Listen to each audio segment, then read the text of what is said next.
Let's talk a little bit about how to identify the right partnerships. For myself, I have this rule of either a product company Mm. that serves the same audience as me, or a service provider where we don't compete directly.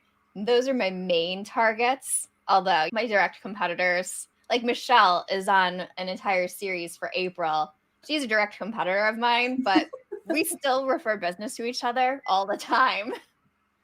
I So we think it's valuable to have someone who's actually in your same space that you can refer like overflow to, because sometimes, you get that. And it doesn't necessarily mean you're like stepping on someone's toes. It's just you don't have the space. So why not give? Yeah. Yeah. And like Yeah. she has strengths that I don't, and I have strengths that she doesn't. So Yeah. sometimes it just makes sense. Like if a client is raising their hand about a certain thing, and you're like, "Oh, actually, she's better than than me at this. Let's give it to her." Yeah, exactly.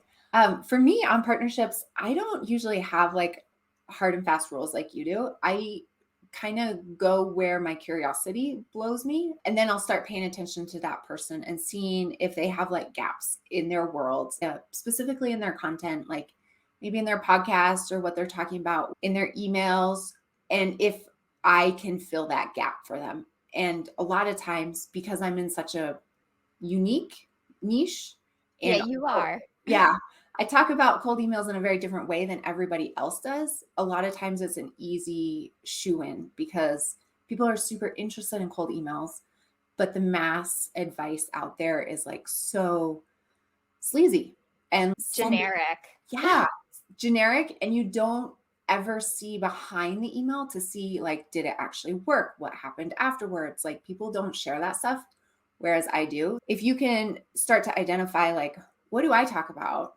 in a way that's different from everybody else? What are kind of my controversial viewpoints on specific things that maybe I don't even know they're controversial, but I bring them up and people are like, really? That's a sign for you. So start paying attention to those kinds of things. They come up in like client kickoff calls. Your client will say, really? I've never heard that before.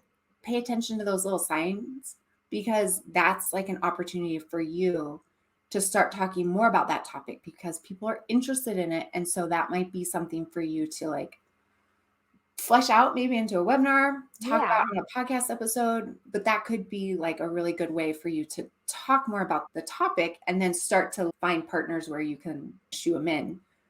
And then for the like more nitty-gritty part, it's a lot of paying attention to the people doing cool things that I kind of want to hook up with and be part of their world. Yeah.